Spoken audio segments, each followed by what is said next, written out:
Sergeant Beast Larson. I want to explain what balance displacement means. It means placing somebody off balance, obviously. There's not a Webster dictionary for it.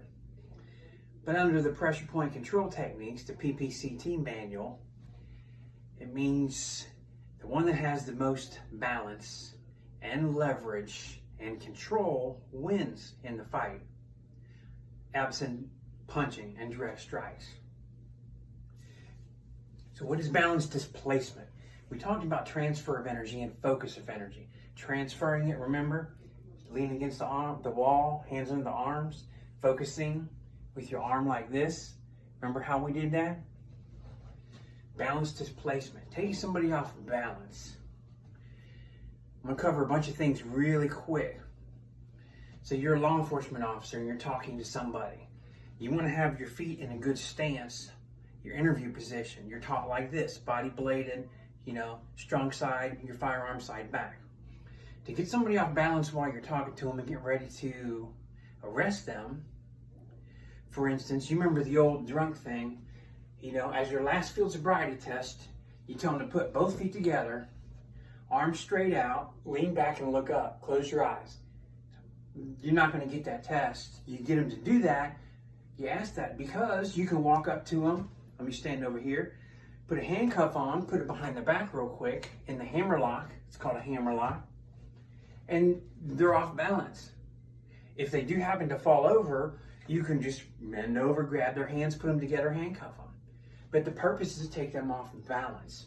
Be tactical. Put some thought process into this. Get them off balance. Tell somebody you're under arrest, turn around, put your hands behind their back. So they turn around, and I'm explaining this without a partner in help, but that's okay. You want to get them to be like this, and they teach you in the academy the first thing. You come up, you take one hand, and you grab both their hands. So imagine you come up, the officer comes up and grabs both of my hands like this. You can tell people interlock your fingers if you want so you can squeeze and get that pressure. Either way, they grab their hands and do this. Now when you go and grab their hand, you know what you're going to do? Focus your energy. Reach up and grab and your arm is focused, not locked, but your energy focused. The rest of your body is moving, you've got their hands. So you pull your handcuffs out. Law enforcement puts keyholes to the back of the person, facing the person. You know why? So that when you come up and you want to take them off, you grab that chain and you pull them back. So the handcuffed person now has to lean back like this. They're off balance. They're not going to kick you and fight. They're not really going to headbutt you. If you work in the corrections, you want the keyholes facing out because they're going to be in a cell. Put your hands through the flap like this, and you want to do it through the flap. So law enforcement, the keyhole's in, so you load this in your pouch so they come out this way, depending on which job you're doing. Everybody knows when you start handcuffing people, here's a rule of thumb in handcuffing. When the first cuff goes on, that's when the bad guys are going to break. They wait to hear that first click. As soon as they hear that first click, their hands have went like this. Now you've got an extra cuff with a ratchet and teeth ready to rip your skin and your hands off. So always beware. They'll teach speed cuffing. Practice that speed cuffing. It's very important. But make sure you focus your energy when you grab them. They're not going to get away from you. If you work in the prison and this has happened, I tell guys, be very careful. Hang on to these cuffs. When you get one cuff off, they're going to do this. Kick the door and jump forward and snatch it right out of your hand, and the teeth are going to get your hands. Okay, enough of the handcuffing conversation. Let's go back to balance displacement. Taking people off balance. If you move around your suspect, your feet are in your tactical position, you're still in balance, you're putting them off balance. It may just be taking a couple steps like this, make them turn their body. If they're in a house, if they're in an apartment, wherever, in a hotel, outside, if you got a car, have them lean over the car and put their hands behind their back. Think, how do I get them in a non-fighting stance to handcuff them? That's balance displacement. Here's another example of balance displacement. You have somebody and you turn and have them put their against the wall, have them put their feet way out. Spread their arms, tell them spread your feet. We never use the word spread your legs. We say spread your feet. Spread your hands. This is somebody off balance. Place your head against the wall. Put one hand behind your back. This is off balance. Hard for them to come off the wall to get you, isn't it? Think. I need to be tactical. They need to be off balance. I'm steady. They're off balance. Steady, off balance. Steady, off balance. I said that 3 times. We're trying to get this into your thought process. Officer, the correction officer, steady, off balance. Now let's talk about civilian for a minute. I just watched a video yesterday morning of a man grabbing a woman trying to kidnap her. She gets to the car and fights both of them and runs away and gets free. Good for her. Good for her. She didn't get hurt other than just minor scratches and bruises from a quick struggle and ran. She had a plan. She said, there's no way I'm getting in that van with those men. She's safe. How about this for balanced displacement? It can be physical, it can be mental or emotional. Last week on Facebook, there's a little, I believe, 8-year-old boy that was abducted. He kept singing Christian music. He sang Christian music so much that the kidnapper let him go. That's mental and emotional, because the kidnapper, he guilted that kidnapper by singing about God. So always remember, physical, mental, emotional. Emotional, spiritual. You may need to go one of those 4 directions to get them off balance. If they're off balance, you have the upper hand. The upper hand means as a police, you can arrest them, you can handcuff them and control them. As a correction officer, you can return them to the cell safely, take the cuffs off or cuff them, move them safely. If you're a civilian, balance, control. Them off balance means that gives you that opportunity when they're off balance for strikes, for stunning techniques, which we'll talk in the next video. Stunning techniques, striking techniques. We're just talking about balance. Balance. You can in control, they're out of control. That's the importance of balance. And I say this over and over.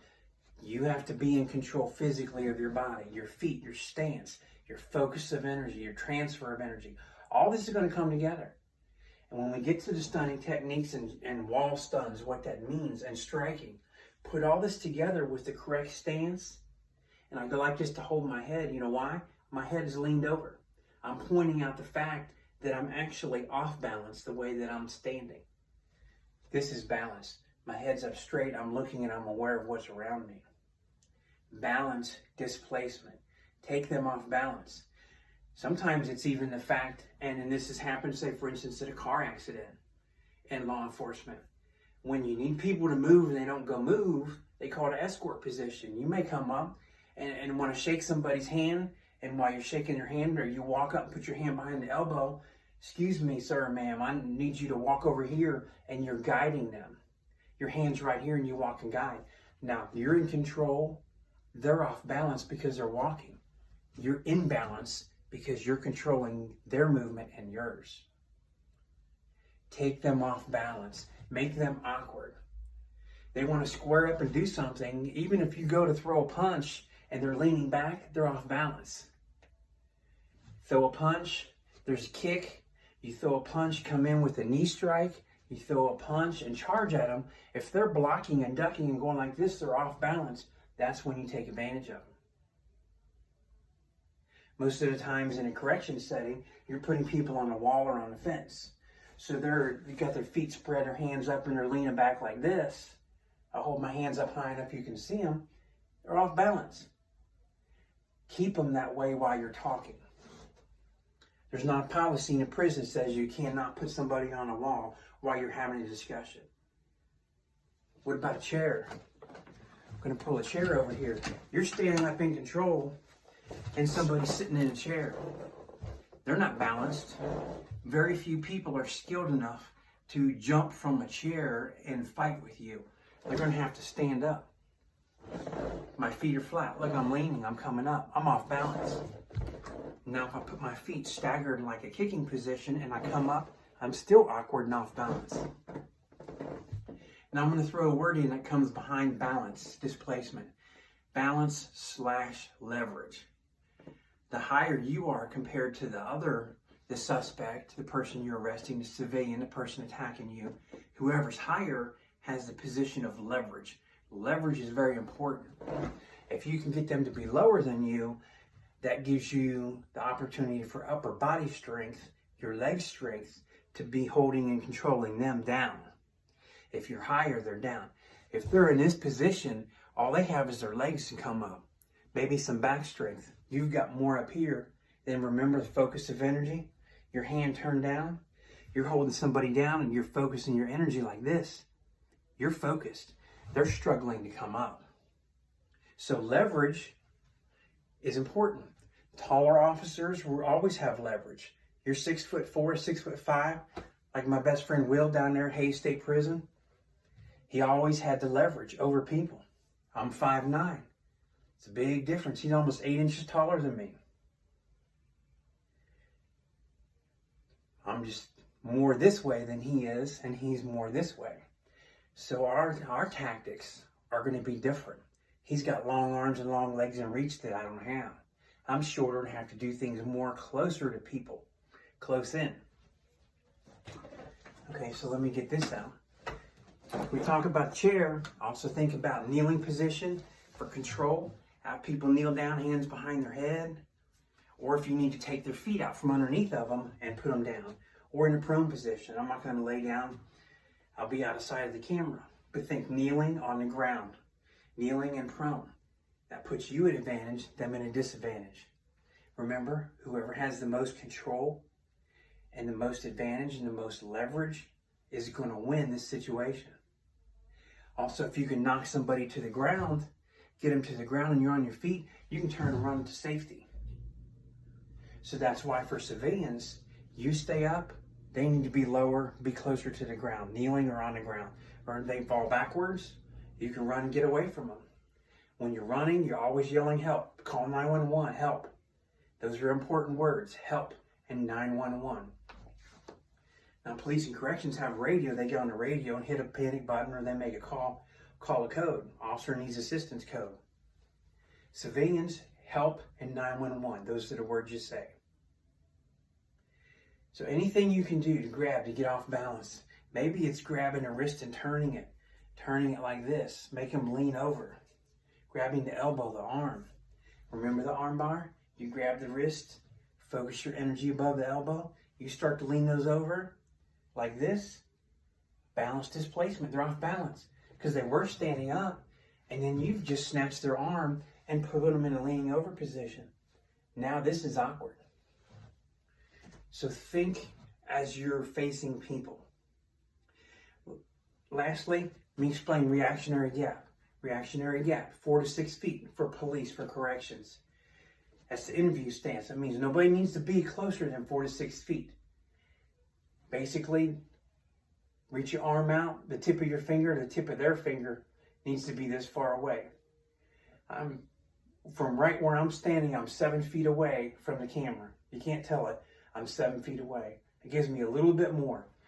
Reactionary gap, that means as they're closing distance, I have time to react. If I'm anticipating what they're doing and reading their body language, I'll anticipate quicker because I've already thought this through my head. 4 to 6 feet, reactionary gap. Okay? Think balance and control. If you're in control, they're off balance. That's what balance displacement means. Get them off their feet, get them out of a fighting stance. Thanks for joining. We're going to talk about stunning techniques and distraction techniques in the next 2 videos. I'll see you then.